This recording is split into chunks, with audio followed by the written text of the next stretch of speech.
Ashwin sweets and ஸ்நாக்ஸின் விழாக்கால கொண்டாட்டம். இந்த தீபாவளியை அஸ்வின்ஸின் இனிப்பு மற்றும் கார வகைகளை வாங்கி மகிழ்ச்சியுடன் கொண்டாடுங்கள். தமிழக வெற்றிக் கழகத்துடன் அதிமுக கூட்டணி அமைக்குமா என்பதுதான் தமிழ்நாட்டு அரசியலின் பரபரப்பாக பேசப்படும் கருத்து. விஜயுடன் கூட்டணியா என்ற கேள்விக்கு நேரடியாக பதிலளிக்காமல் சாமர்த்தியமாக தவிர்த்தார் எடப்பாடி பழனிசாமி. தமிழ்நாடு முழுவதும் பயணித்து பரப்புரை செய்து வருகிறார் அதிமுக பொதுச் செயலர் எடப்பாடி பழனிசாமி. இந்த பயணத்தில் கடந்த அக்டோபர் 9 நாமக்கல் மாவட்டம் குமாரபாளையத்தில் அவர் பரப்புரை செய்தபோது திரண்ட கூட்டத்தில் தமிழக வெற்றிக் கழகத்தின் கொடிகள் உயர்த்தி காட்டப்பட்டன. அதை சுட்டிக்காட்டிய பழனிசாமி கூட்டணிக்கான பிள்ளையார் சுழி போடப்பட்டு விட்டதாக கூறினார். அதிமுக தலைமையிலே அமைக்கப்படுகின்ற கூட்டணி வலுவான கூட்டணியா இருக்கும். பாருங்க, கொடி பறக்குது.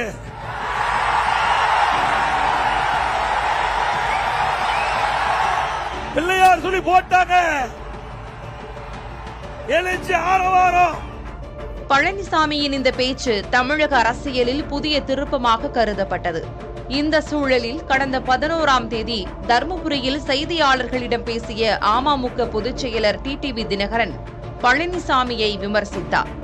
விஜயை முதலமைச்சர் வேட்பாளராக ஏற்று அவர் பின்னால் செல்ல பழனிசாமி தயாராகிவிட்டதாக கூறினார்.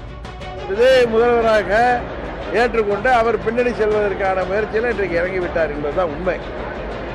அதுதானே கூட்டணிக்கு வரணும்னு அவர் அங்கே என்ன தெரியுது, பிள்ளையார் சொல்லி போட்டு விட்டார்கள். யார் இவங்க கட்சி தொண்டர், அதை கூட சரியா தெரிய செய்ய பாருங்க.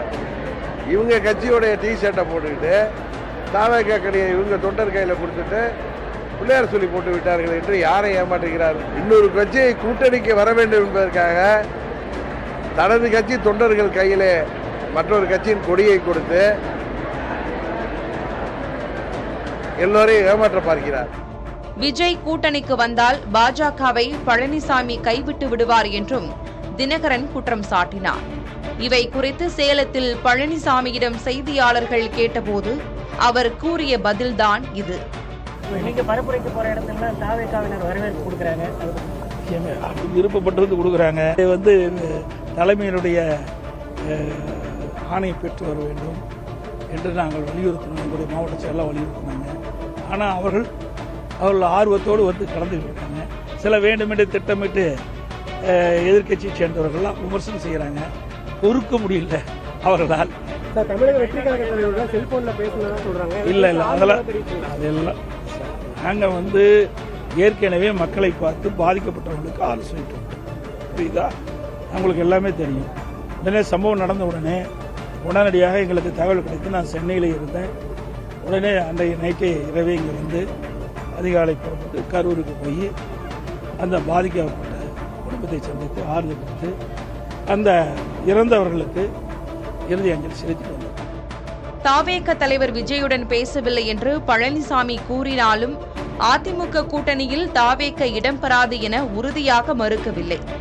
அதிமுக தாவேக கூட்டணி உருவாகலாம் என்பதை சூசகமாக சொல்லவும் தவறவில்லை. இந்த கூட்டணி வருமா அந்த கூட்டணி தேர்தல் வரும்போது தான் தெரியும். நாங்கள் ஏற்கனவே ஒவ்வொரு முறையும் நீங்க இப்ப 2019 நாடாளுமன்ற தேர்தல், 2021 சட்டமன்ற தேர்தல், 2024 நாடாளுமன்ற, இந்த தேர்தல்லாம் பாருங்க. தேர்தல் அறிவிக்கப்பட்ட பிறகுதான் சில நேரத்தில் கூட்டணி வச்சிருக்கலாம்.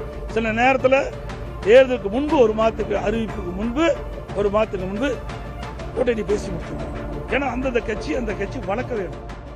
இவை ஒருபுறம் இருக்க, பாமக நிறுவனர் ராமதாஸை மருத்துவமனையில் சந்தித்த போது தாம் பேசிய விவரங்களை பகிர முடியாது என்றும் மறுத்துரைக்கிறார் பழனிசாமி.